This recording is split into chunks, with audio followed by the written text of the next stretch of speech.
भगवान श्री कृष्ण को नमस्कार करते हुए आप सभी का अनंत अकेडमी ऑफ मैथमेटिक्स में स्वागत है। मैं योगेश्वर आज आपको 10th क्लास के जो चैप्टर 2 है, ठीक है, पॉलिनोमियल्स, उसकी एक्सरसाइज 2.2 स्टार्ट कराऊंगा। इससे पहले मैं 2.1 करा चुका हूं। पहले तो मैं आपको बेसिक चीज़ें बता देता हूं क्वाड्रेटिक इक्वेशन के बारे में। जैसे मान लो ये ax² plus bx plus c equal to 0, ये हमारे पास एक जनरल क्वाड्रेटिक इक्वेशन होती है।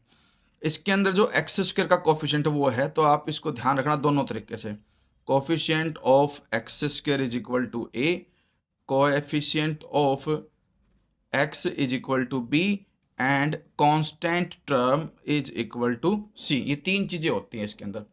फिर इसके जो रूट्स होते हैं वो होते हैं, दो होंगे क्वाड्रेटिक, उसके दो ही रूट होंगे। रूट्स आर, एक अल्फा होगा, दूसरा बीटा।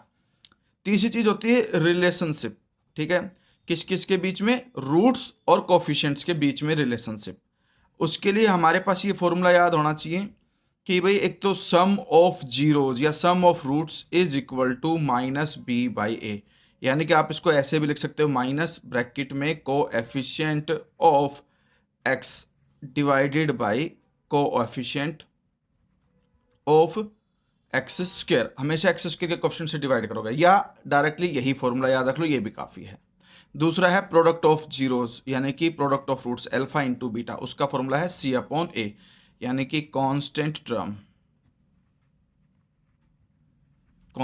टर्म हो गया आपकी डिवाइड में कोएफिशिएंट ऑफ एक्स स्क्वायर, ठीक है। कांस्टेंट टर्म सी हो गई, कोएफिशिएंट ऑफ एक्स स्क्वायर ए हो गया। तो ये तो हो गई बेसिक बात है। अब हम एक एग्जांपल लेते हैं, उसके रूट्स भी निकालेंगे और उसको सिंप्लीफाई भी करेंगे, ठीक है। तो एक्सरसाइज के अंदर हमारे पास क्वेश्चन है, लेकिन उससे पहले मैं एग्जाम्पल 2, एग्जाम्पल 3, एग्जाम्पल 4, ये तीन एग्जाम्पल है जो इंपॉर्टेंट भी हैं। पहले मैं इन्हें समझा दूं कि भाई x square plus 7x plus 10, ये दे रखा है, find the zeros of the quadratic polynomial x square plus 7x plus 10 and verify the relationship between the zeros and the coefficients, ठीक है। तो इसमें हमारे पास कंडीशन किस तरह से चलेगी, कंप्लीट प्रोसेस को देखना आप।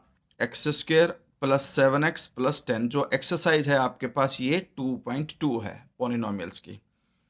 सबसे पहले इसको इक्वल टू लिखो। यहाँ पर एक चीज़ है, एक आता है प्रोडक्ट और दूसरी चीज़ आती है सम।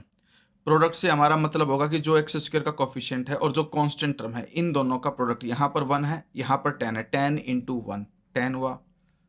फिर सम का मतलब जो यहाँ पर है एक्स का कोफिशिएंट, वो सम कहलाएगा। अब 10 के फैक्टर देखो, या तो 1 इंटू 10 10 होता है, लेकिन 1 प्लस 10 करेंगे तो 11 आएगा, और 10 माइनस 1 करेंगे तो 9 आएगा। 7 नहीं आया, इसलिए ये फैक्टर रिजेक्टेड। फिर 2 से करेंगे, 2 इंटू 5 10 होता है, और हमें पता है भाई 2 प्लस 5 7 होता है, और हमें प्लस 7 ही चाहिए, और प्रोडक्ट प्लस 10 चाहिए, तो दोनों को मैं प्लस में लेता हूँ तो प्लस 10 आएगा। और यहाँ पर भी हमें प्लस ही चाहिए और प्रोडक्ट भी प्लस चाहिए, तो इसलिए हमारे पास कंडीशन क्या बनेगी, एक्स स्क्वायर प्लस 7x को ब्रेक कर दिया, 2x प्लस 5x प्लस 10। ध्यान देना इधर ये 7 है, 2 प्लस 5 वापस मिल करके, दोनों मिल करके ऐड होकर के अगर यही टर्म बनती है जो हमारे पास थी पहले, तो इसका हम बिल्कुल सही जा रहे हैं। कई बार बच्चे प्लस माइनस की मिस्टेक कर देते हैं, तो उसको सोल्व करके देखो। मान लो गलती से मैं यहाँ माइनस लगा देता, तो 2 माइनस 5 माइनस 3 हो जाता, ठीक है। आपके हिसाब से तो 2 इंटू 5 फैक्टर बन गए, लेकिन यहाँ प्लस 2 और माइनस 5 लगाने से माइनस 3 हो जाता है, जबकि मुझे चाहिए था प्लस 7। तो इसलिए आप ध्यान रखना एग्जाम में, ठीक है, या जब भी इस क्वेश्चन को सोल्व करो तो इस चीज़ को हमेशा कंपेयर करके देखना कि वापस सिंप्लीफाई करके क्या वही टर्म बन रही है या नहीं। उसके बाद हम क्या करते हैं कि जो फर्स्ट 2 टर्म्स हैं उनमें से जो भी मैक्सिमम से मैक्सिमम कॉमन ले सकते हैं, कॉमन लेंगे। एक्स यहाँ भी है और एक्स स्क्वायर में भी एक एक्स है, कॉमन ले सकता हूँ, और कोई चीज़ कॉमन आएगी नहीं, तो एक्स मैंने कॉमन लिया। एक्स स्क्वायर में से एक एक्स बाहर गया तो एक अंदर बच जाएगा, फिर प्लस बचेगा 2, एक्स में से एक्स जा चुका है इसलिए सिर्फ 2 बचेगा। लास्ट में दो टर्में हैं अब 5x और 10। अब आपको पता है कि जो 10 है वो 5 की टेबल में भी आता है, 5 में कॉमन ले सकता हूँ। और ध्यान रखना, जो भी 5 का साइन होगा, प्लस है तो प्लस बाहर जाएगा, माइनस है तो माइनस बाहर जाएगा।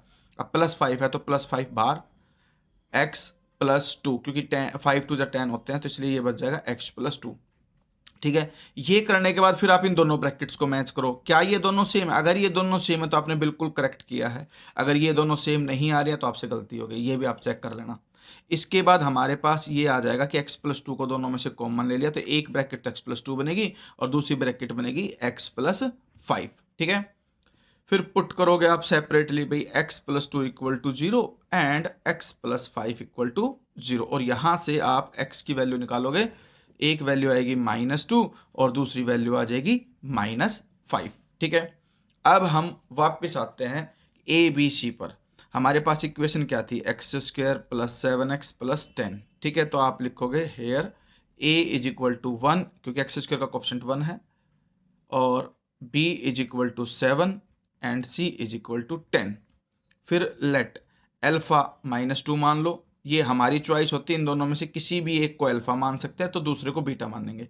अगर मैंने अल्फा माना -2 तो बीटा हमारे पास हो जाएगा -5, या मैं अल्फा इसे मान सकता हूँ, बीटा इसे, कोई फर्क नहीं पड़ने वाला। ठीक है, अब हम रिलेशनशिप को मैच करेंगे, रूट्स निकल आ चुके हैं आपके पास। अब रिलेशनशिप करेंगे, उसके लिए आप लिखो alpha plus beta is equal to -p/a। Left में अल्फा बीटा की वैल्यू लिखो, राइट में बी और ए की वैल्यू लिखो, और लेफ्ट राइट दोनों इक्वल आने चाहिए। अल्फा की वैल्यू -2, बीटा की वैल्यू -5, इक्वल टू का साइन, फिर माइनस, माइनस के बाद हमेशा ब्रैकेट लगाओ। ठीक है, कभी भी साइन की मिस्टेक नहीं होगी अगर आप ऐसे नेगेटिव का ब्रैकेट लगाओगे तो। अपॉन में ए इज 1, तो ये -2 -5 -7 इज इक्वल टू -7, तो ये वेरीफाई होगी, सम वेरीफाई हो चुका। प्रोडक्ट की बारी करेंगे, alpha beta is equal to c upon a. Alpha -2 है, ब्रैकेट क्लोज करो, बीटा -5, इधर सी की वैल्यू हमारे पास क्या है 10, ए की वैल्यू है 1, तो माइनस माइनस प्लस हो जाएगा, 5 × 2 10, 10 इज इक्वल टू 10, तो यानी कि ये दोनों भी इक्वल आ गए, और लास्ट में आप लिख दो हैंस वेरीफाइड। ठीक है, ये कंडीशन होगी। तो ये तो एक एग्जाम्पल था आपका, एग्जाम्पल नंबर 2 था। मैं एग्जाम्पल नंबर 3 करा रहा हूँ, उसको भी बड़े ध्यान से देखना, बड़ा ही अच्छा एग्जाम्पल है। उसमें हमारे पास क्या गिवन है, x² -3, find the zeros of the polynomial and verify the relationship between the zeros and the coefficient. जब ये चैप्टर खत्म हो जाएगा तो इसके कुछ एक्स्ट्रा क्वेश्चन भी कराऊंगा मैं, जिस तरह के बोर्ड में आते हैं, कभी कभी के की वैल्यू निकालने वाले, तो कभी कभी अल्फा बीटा से रिलेटेड एक नई इक्वेशन क्रिएट करने वाले, तो वो अलग टाइप्स हैं। अभी देखिए x² -3 है। ठीक है, तो हमारे पास एक चीज़ और है, देखिए यहाँ पे x नहीं है। अब x नहीं है तो इसका मतलब a आप 1 ले लोगे तो b -3 मत ले लेना। ठीक है, सीक्वेंस के अकॉर्डिंग चलते हैं, हम इसको ऐसे भी लिख सकते हैं x² प्लस 0x -3। तो a जो है वो 1 आ गया, b जो है वो 0 आ गया, और जो c है वो -3। हमेशा x² का ही कोफिशिएंट 1 होगा, x का कोफिशिएंट हमेशा b होगा, और जो कांस्टेंट टर्म वो हमेशा c कहलाएगी। ठीक है, इसके बाद हमारे पास एक आइडेंटिटी और होती है कि भाई a² - b² is equal to a - b into a plus b। तो यहाँ पर जो x² -3 है, इसको मैं क्या लिख सकता हूँ, x² माइनस √3 करके होल स्क्वायर, क्योंकि √3 का जो स्क्वायर है वो 3 होता है, तो इसको मैंने ऐसे लिखा। अब ये a² - b² वाली आइडेंटिटी यूज करके x - √3 इंटू x प्लस √3 ऐसे मैं लिख सकता हूँ। जब दोनों फैक्टर बन जाएंगे तो आप इसको क्या करोगे, पुट करोगे, put x - √3 equal to 0 and x plus √3 equal to 0। फिर विच इम्प्लॉयज करके x की वैल्यू आ जाएगी √3 and x is equal to -√3। एक तरीका दूसरा ये भी है आपके पास, भाई x² -3 है, इक्वल टू 0 लिखो, x² को यहीं रहने दो, 3 उधर चला गया, स्केयर रूट करो बोथ साइड, तो √3 करके आगे प्लस माइनस लगा दो, तो यहाँ से भी x की वैल्यू 2 आ जाएंगे, एक प्लस √3 और एक -√3। तो ये एक तरीका ये भी है आपका सोल्व करने का, तो जो आपको याद रहे, इजी लगे, आप उसको कर लेना। अब हमारे पास अल्फा आ गया √3, हम इसको मान सकते हैं अल्फा, इसको मानेंगे बीटा, तो let alpha is equal to √3 and beta is equal to -√3।